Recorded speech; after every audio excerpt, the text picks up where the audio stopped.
You are listening to the Motherhood Unstressed podcast, and I'm your host, Liz Carlisle. Welcome to another new week. I hope you are doing well in preparation of all the holiday fun that I'm sure is happening in your life right now. My house is especially chaotic, but I kind of love it. And I'm especially excited to share my guest with you this week. Her name is Mara Davis, and she has been just huge in the radio scene in Atlanta since the 90s. And since then, she MCs events. She's really active in charities. She's on the Bert show every week. She co-hosts Atlanta Eats. There's really nothing that she's not involved in when it comes to media in Atlanta. I mean, she's just awesome.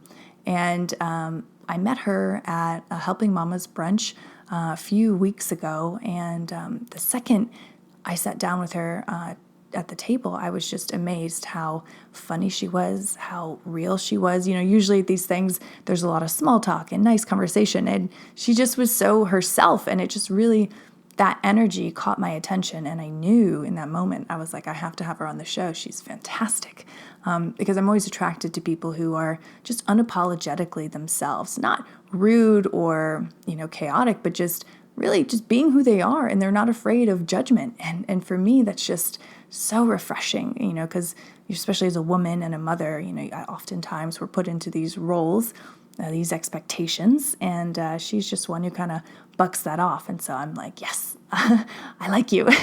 Let's get you on the show. And so we talk a lot about that, about releasing societal expectations on us as mothers and women, and really embodying who we really are and not being afraid to do that, not being afraid to try new things, to learn new things, to put ourselves out there in the pursuit of a more fulfilling life. So I hope you enjoy this episode.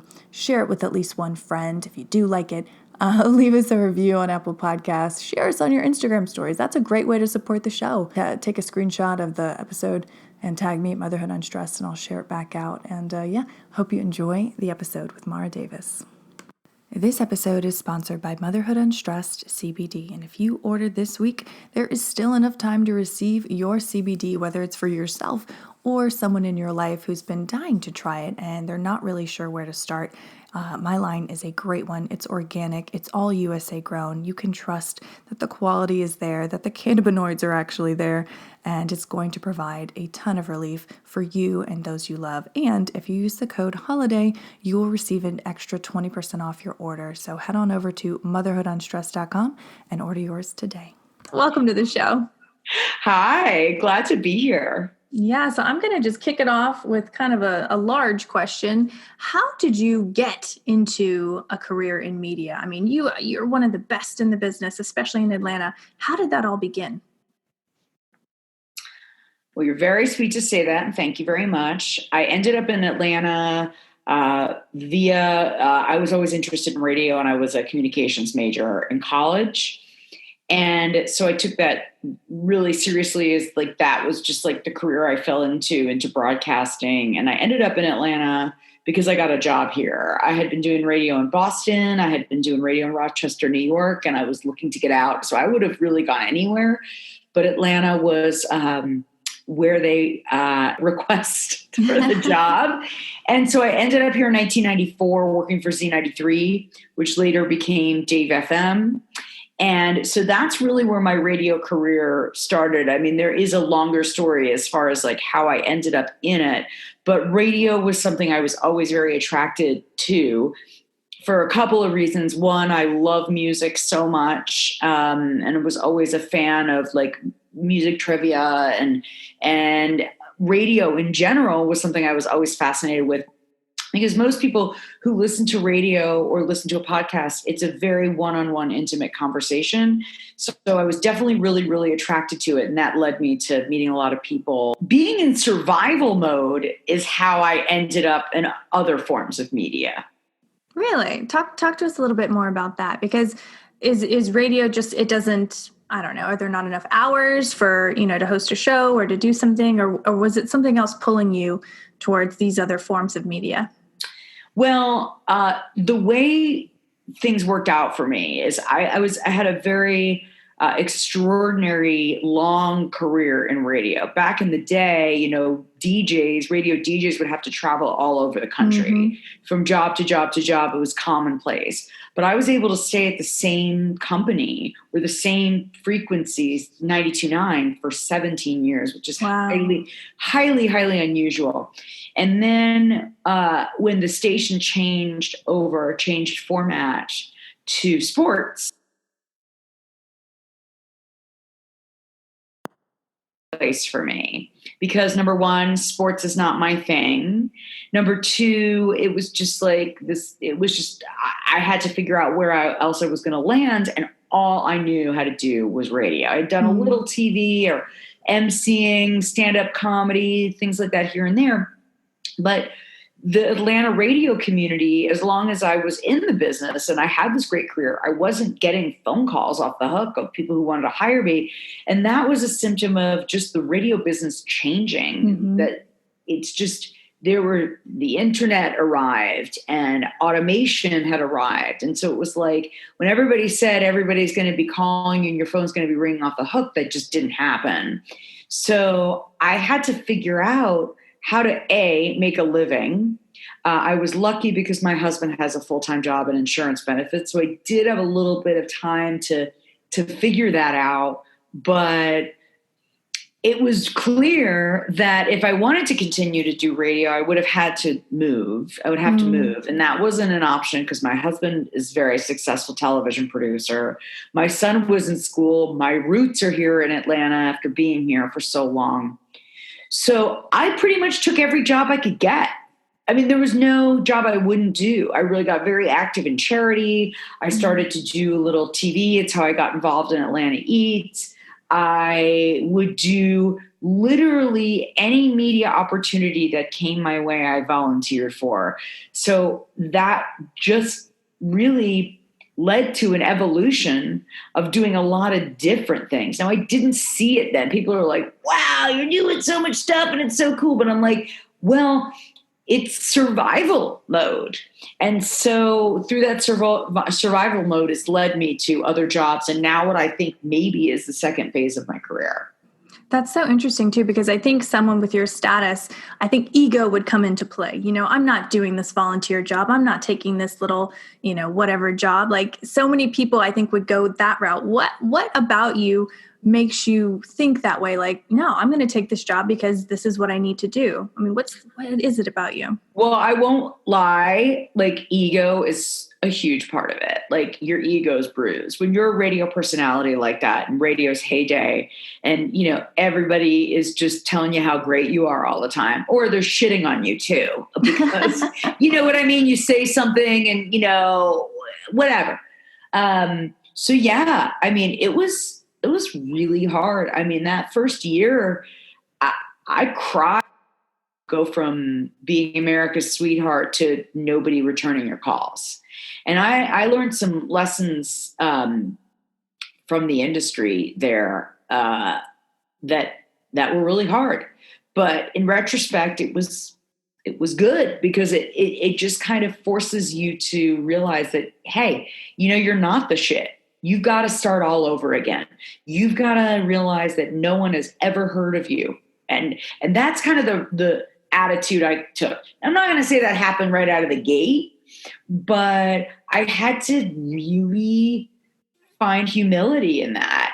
And I think that's something that everybody should do because you never know when your day is going to be your last day. Mm-hmm. So I think it was taking some crappy gigs to open my eyes to realizing how good I had it before, and then having an appreciation of when I actually got a really good gig. But yeah, I mean, that first year out of full-time radio, because honestly, I didn't know how to do anything else. Mm-hmm. And I did have a young son, but I was not satisfied. I didn't want to just be like, I'm just going to take more time to be a mom. Like that is not in my character. That's not who I am. Mm-hmm. So, when I see people saying that, it's like, okay, there are some people that are doing that, but that just wasn't me. Mm-hmm. So yeah, I got shit on a lot. So nothing is what it seems. And you just got to keep fighting through and I would always say, don't let those efforts get the best of you. You know what I mean? It's just like, keep fighting, never give up.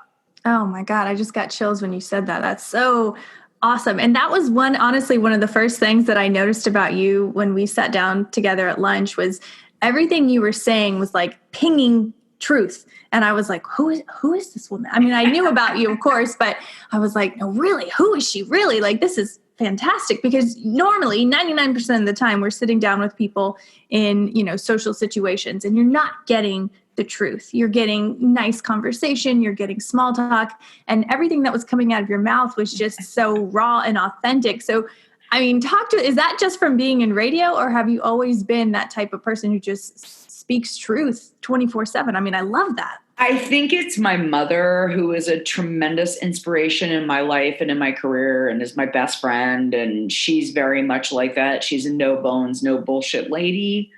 And I think that I just, look, I mean, there are, sometimes it works to my disadvantage, because people may think that I'm a little crisp, as my mother would say, or rough around the edges. Maybe that's part of defense mechanism for being insecure. Maybe that's, I just don't, I mean, like, look, even what you see that day, like, that was still kind of an edited version of me. But we got to hang out more. I just like to keep it real, and I would love that. I like to keep it real, in the sense, because it just, I guess I don't know how to not keep it real. I don't, because it works for me. Now, sometimes it doesn't work for everybody else. I mean, that was interesting. Like, I grew up in South Florida, moving to the South. And, it's not always like that. It's kind of like, South Florida is like New York. So it's like that New York attitude. But it just really worked for me. It really resonated for me on the radio too, just being me. And, do I have regrets with things I say sometimes? Totally. But as you mentioned, you are a mom, and, when you first had your son, what was that like? I mean, you were obviously working hard. What was the transition like to new motherhood? How did you balance that? And then how do you still balance that today? Because you're still very much involved in raising, I mean, adolescence is probably more work. On the theme of keeping it real, I was very reluctant to have a baby. It was something that I was not that girl who just couldn't wait to have a baby. It was not that at all. And I kept seeing all my friends have babies and strollers, and I have such a wonderful marriage and a great husband and a best friend and a partner, and he's got me through everything. I mean, all this career shit with, I mentioned my mother, but he is a big part of, helping guide everything that you read. It's beautiful, and it's, oh my God, I did that when you see the baby. But I did not like those baby years. It was hard. I think everybody gets postpartum depression. I don't know if I just had that or the baby blues, because I didn't love it. I felt like I had lost part of my independence. And I couldn't wait to go back to work. As I said on that panel where we met, I had no hesitation leaving him at all. That's not to say I don't love him and I didn't want to be there for his mother, but it was so going back to work was easy. I think it actually becoming a mother made me better at my job, because it taught me to be more empathetic to other parents, to people, to know that my ego wasn't the biggest thing in the room, to know that, like, suddenly everything has shifted. But those early years were hard. I think this adolescent age is easier for me. So when I went to my gynecologist, because I never understood what depression was. I never could really know what that felt like until there was one day I was getting ready for work and I was crying uncontrollably because I was just sad. And it was like, why am I sad? I've got a great job, a wonderful husband, a healthy baby. I can afford full-time help, and I am miserable. And that was whoa. So I went to my doctor, and he was like, look, I could put you on meds, but, he just gave me this great advice, is like, not everybody is amazing being a mother to a baby or a toddler. You're going to get your gold star in motherhood like later in life when they're older. It doesn't mean anything. Wow. And and I always say that to him, how that was just like the best advice. Cause I felt like, I saw some of my friends, and breastfeeding came easy, and everybody loved their play groups. I hated play group. I hated it all. I was not there. But now, my son's 14, and I want to hang out with him. I'm into the music he's into. We watch the same shows together. I want to help him navigate these next couple of years of the challenges of being a teenager. So like, I can see that now, like, oh wow, this is the kind of motherhood that suits me. That's awesome. And what a gift from that doctor to say that. That's so out of character, I feel like, nowadays. Yeah, it really was. Shout out to Stephen Rosenberg at Northside OBGYN. Yeah, I mean, because that's like, look, you see motherhood, and it's like the picture of the mother and the stroller, and nobody sees like how hard it is to learn how to use that stroller. Right. When you're by yourself and you have to go to the changing room for the first time in a public bathroom, how hard it is. Or just not being able to breastfeed, or like, there's just so many challenges, how like people hold the door open for you when you're pregnant, but not when you're struggling with a stroller. Or yes. going on a plane with a baby, like these, but again, that's made me a different person, Liz. Like now, like I look at women and men who are taking care of babies and little ones. I have a whole different outlook now. So it's made me better, but I didn't go and have that second baby because one was, like I said, it was ambivalent to the start. And I was 36 when I had Charlie, and I had to hurry up and get going if I was going to do it again. And I just couldn't do it. I couldn't do it. And that is something now I absolutely have no regrets, because I think, and my mother gave me this great advice. And she said, look, there are 1-child mothers, there are 2-child mothers, there are 3-child mothers. Doesn't make you any less of a mother. You have to do what's right for you. And it just wasn't, I was not craving it. The only reason why I was even thinking about it is because society was telling me, oh, you got to give your kid a sibling. You've got to do, but my mental state was not in any place. I think if I had done that, I would have been very resentful, which would not have made me a great mother. Yeah. So many, I guarantee you so many women listening to this completely resonate with that, completely understand that. And it's funny because my oldest says all the time when he gets mad at his brother, like, why did you have another child? Like, I wanted to be an only child. I had a great time. And I'm like, oh, whoops. Well, I get that from Charlie. Like he went through a phase of that. And we have a dog, and, and I love dogs. So I feel like I'll always have once he's out of the house and graduate out, I'm going to be that crazy dog lady. But yeah, who has all the answers, right? You just don't know. But I knew, for myself, and I think, and I also feel like there's definitely a part that disappointed my husband in this sense, because he comes from a family of, he has 2 brothers, that I was somehow going to be disappointing him, but I just couldn't do it. I just couldn't go through it again. I didn't like pregnancy either.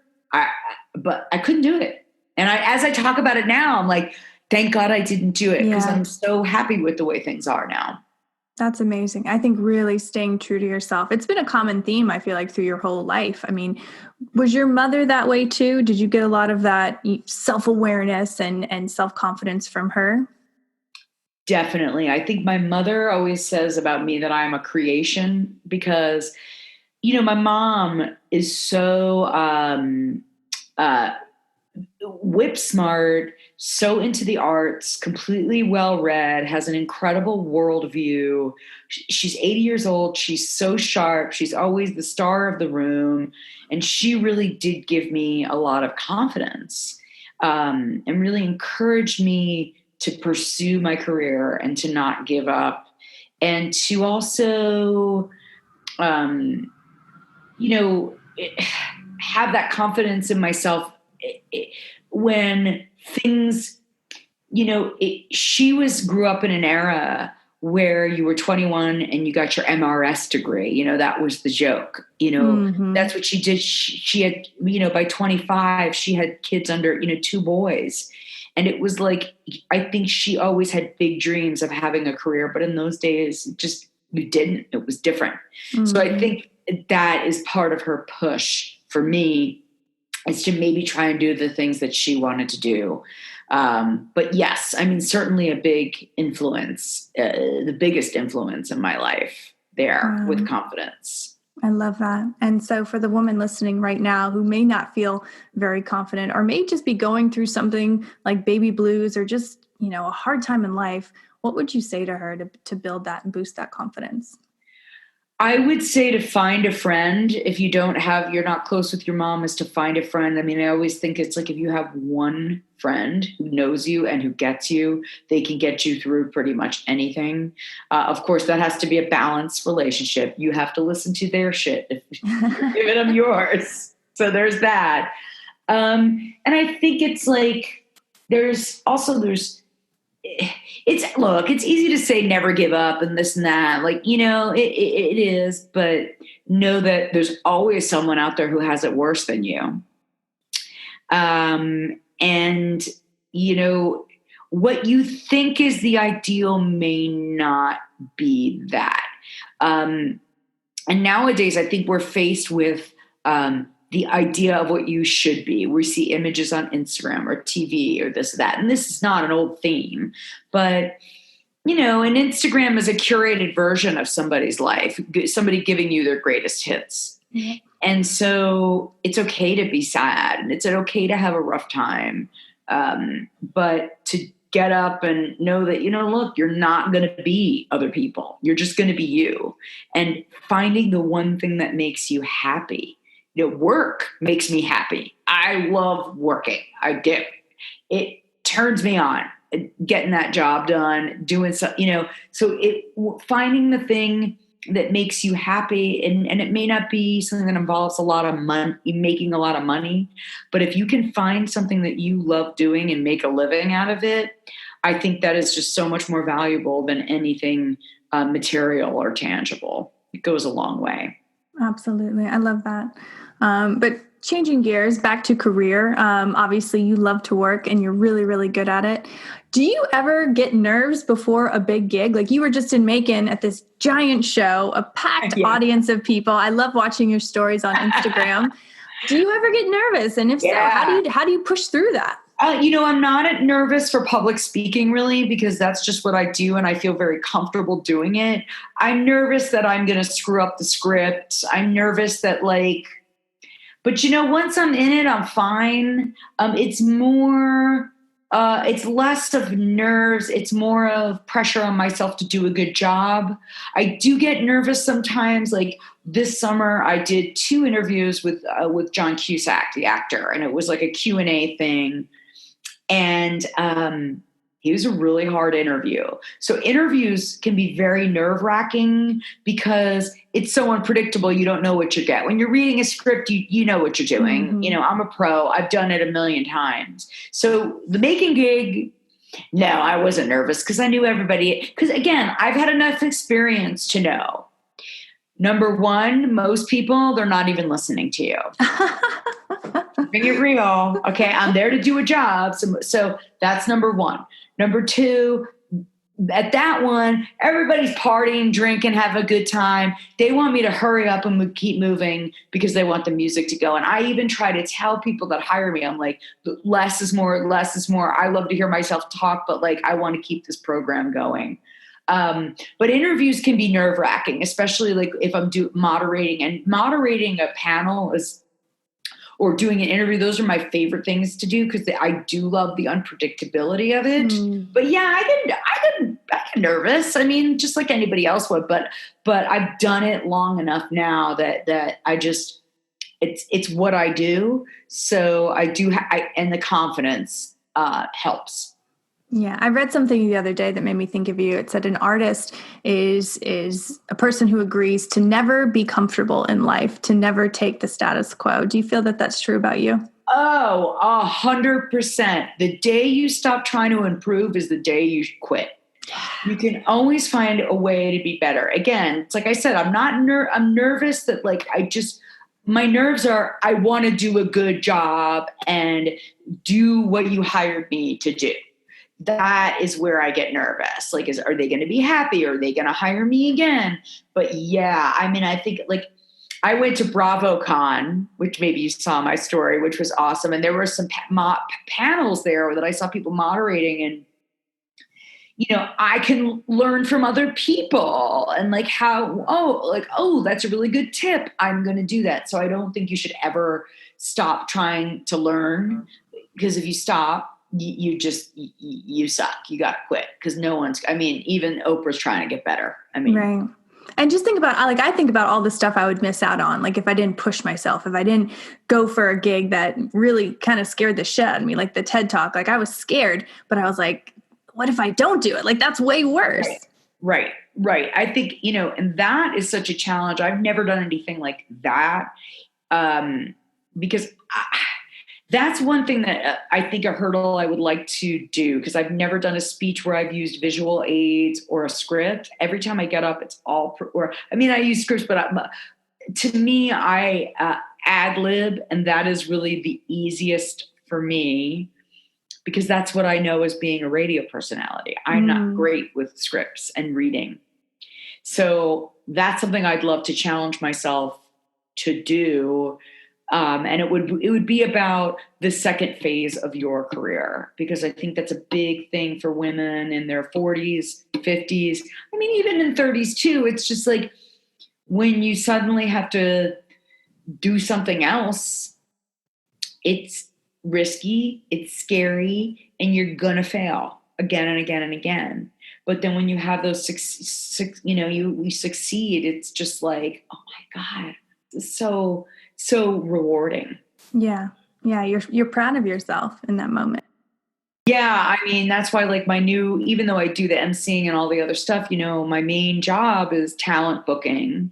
And I never knew that was going to be something that I love to do so much. But I'm 50 now, and I'm like, oh my God, this is going to take me through. Like, now I'm like, okay, I've made mistakes. I've learned, I've failed, I've had great successes, but in my mind, I'm like, how am I going to be booking for Saturday Night Live in 5 years? Wow. I love that. I love that. I mean, maybe Colbert. That'll be good too.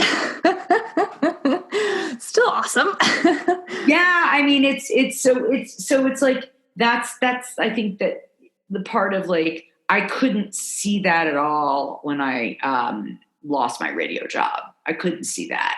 And you could tell that to me all day long. I mean, my husband would tell me all day long, you're going to find it. You're going to find it. You're going to find it. Wow. I just couldn't see it. What a great partner. Yeah, he's awesome. It's always important to, finding a husband or a partner that especially I think it's a special kind of guy that can be with a woman who has confidence and is a career woman. And like I was the breadwinner for a very long time. And a lot of men are intimidated by that. I don't understand why, because look, in my mom's day, that was what they did. You went out and you provided. Now, who gives a shit? You're married. Right. It's all in one. To me, I don't understand that concept, but it's there. Yeah. But it's a constant, like, and part of it maybe is we're best friends. We're in the same business. We encourage each other. Is it perfect? No. No marriage is perfect. Is it work? Yes. But he got me through that dark career time because he believed in me as I believe in him. So, but finding that is rare. You got to have a partnership when you have a marriage. Yeah. And I'm sure there were times where you pulled him through stuff too. I mean, probably more than you even know. Oh yeah. I mean, listen, we had a very tough year. His brother passed away suddenly 2 years ago, and that's another, and that was like super tragic, eye-opening. Again, that's why, like, I always say that nothing is ever as it seems. What you think is there is what you think is there is not there, Yeah.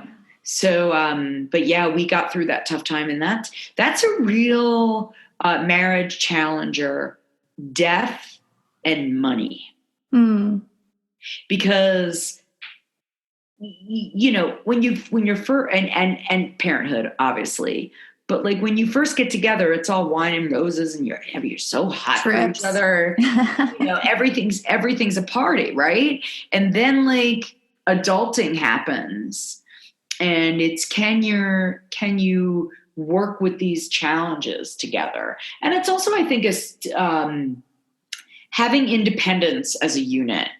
Like, we can be home in the same place and working and not talking to each other, and but I still feel good that he's here. Like, if he's watching sports, which I don't care about sports, I still want to be in the same room with him on my laptop watching TV. You know what I mean? Like, I just like being around him. So I think it's a rare thing. I mean, he's my person. So it's good. I love that. Okay. So we're to the point of the interview where I ask you for a big takeaway. It could be on what we talked about today or just something on life. And you've dropped so many truth bombs throughout this interview. But do you have one more for us? I would say, God, there's a couple. Say, don't believe the hype. I know, stay true to yourself. It's so freaking cliche. I'm just cliche, like, blessed and, spiritual gangster. And, but I do say, tomorrow's another day. And, but the biggest takeaway is do what you love.